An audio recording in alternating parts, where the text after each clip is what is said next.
ಸ್ನೇಹಿತರೆ, ನಾನು ಇವತ್ತು ಇನ್ನೊಂದು ವಿಷಯ ಹೇಳ್ತಾ ಇದ್ದೀನಿ. Best way to impress the god ಅಂತ. ದೇವ್ರನ್ನ ಇಂಪ್ರೆಸ್ ಮಾಡೋದು ಹೆಂಗೆ?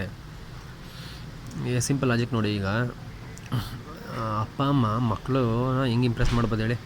ಅಥವಾ ಮಕ್ಕಳನ್ನ ಅಪ್ಪ ಅಮ್ಮ ಹೆಂಗೆ ಇಂಪ್ರೆಸ್ ಮಾಡ್ಬೋದು ಹೇಳಿ?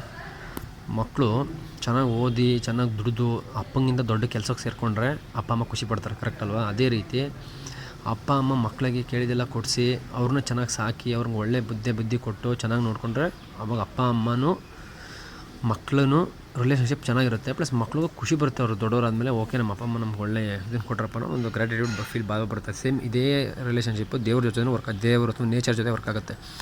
ಸೊ ನೀವು ಇಷ್ಟೆಲ್ಲ ಕೊಟ್ಟಿರೋ ನೇಚರ್ಗೆ ನೀವೇನು ಮಾಡ್ಬೋದು ಬೆಸ್ಟ್ ಗ್ರ್ಯಾಟಿಟ್ಯೂಡ್ ಅಂದರೆ, ನೀವು ಆದಷ್ಟು ನೀವು ದಿನನಿತ್ಯ ವಸ್ತುಗಳೇನು ಬಳಸ್ತೀರಿ ಅದನ್ನು ಆದಷ್ಟು ಕಡಿಮೆ ಉಪಯೋಗಿಸೋದನ್ನ ಸ್ಟಾರ್ಟ್ ಮಾಡಿ.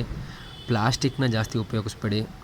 ಪ್ಲಾಸ್ಟಿಕ್ ಉಪಯೋಗಿಸೋದು ಕಮ್ಮಿ. ಯಾವುದು ನೇಚರ್ಗೆ ಹಾನಿಕಾರಕ, ನೇಚರ್ಗೆನಕ್ಕಿಂತ ಮನುಷ್ಯನಿಗೆ ಯಾವುದು ಹಾನಿಕಾರಕ ಅಂತ ಇದೆ ವಸ್ತುಗಳು, ಅದನ್ನೆಲ್ಲ ಆದಷ್ಟು ಕಡಿಮೆ ಮಾಡ್ತಾ ಬನ್ನಿ.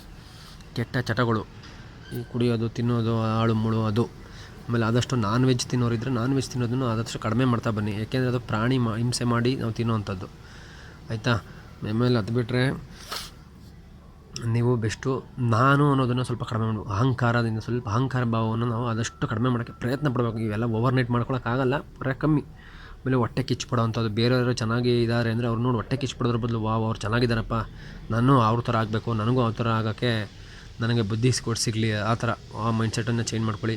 ಇಟ್ಸ್ ಆಲ್ ಅಬೌಟ್ ಮೈಂಡ್ಸೆಟ್ಟು ಸ್ನೇಹಿತರೆ. ನಿಮ್ಮ ಮೈಂಡ್ಸೆಟ್ನ ನೀವು ಆದಷ್ಟು ಸ್ವಲ್ಪ ಇಂಪ್ರೂವ್ ಮಾಡ್ತಾ ಹೋದರೆ ನೀವು ಆಟೋಮೆಟಿಕ್ಕಾಗಿ ದೇವ್ರನ್ನ ಅಥವಾ ನೇಚರ್ನ ಇಂಪ್ರೆಸ್ ಮಾಡ್ತಾ ಇರ್ತೀರ. ಅದು ಬೇಕಾಗಿರೋದು ದೇವ್ರಿಗೆ. ನೀವು ಹೋಗ್ಬಿಟ್ಟು ಗಂಧ ಕಡ್ಡಿ ಪೂಜೆ ಮಾಡ್ಬಿಟ್ಟು ಬರೋದು, ಬೆಳಗ್ಗೆ ಹೋಗಿ ದೇವಸ್ಥಾನ ಪೂಜೆ ಮಾಡಿ ಬರೋದು, ರಾತ್ರಿ ಹೋಗಿ ಬಾರಲ್ಲಿ ಎಣ್ಣೆ ಕುಡಿಯೋದು, ಇದರಿಂದ ನೀವು ಯಾವ ದೇವ್ರನ್ನ ಇಂಪ್ರೆಸ್ ಮಾಡೋಕ್ಕಾಗಲ್ಲ. ನಿಮ್ಗೆ ಯಾವ ದೇವ್ರುಗಳು ಬಂದು ಏನೂ ಮಾಡಲ್ಲ. ನಿಮ್ಮ ಕರ್ಮದ ಫಲ, ನಿಮ್ಮ ಪುಣ್ಯದ ಫಲಗಳನ್ನು ನಾವು ಅನುಭವಿಸ್ಬೇಕಾಗತ್ತೆ. ದಯವಿಟ್ಟು ಇದನ್ನು ತಿಳ್ಕೊಳ್ಳಿ, ತುಂಬ ಉಪಯೋಗಕ್ಕೆ ಬರುತ್ತೆ.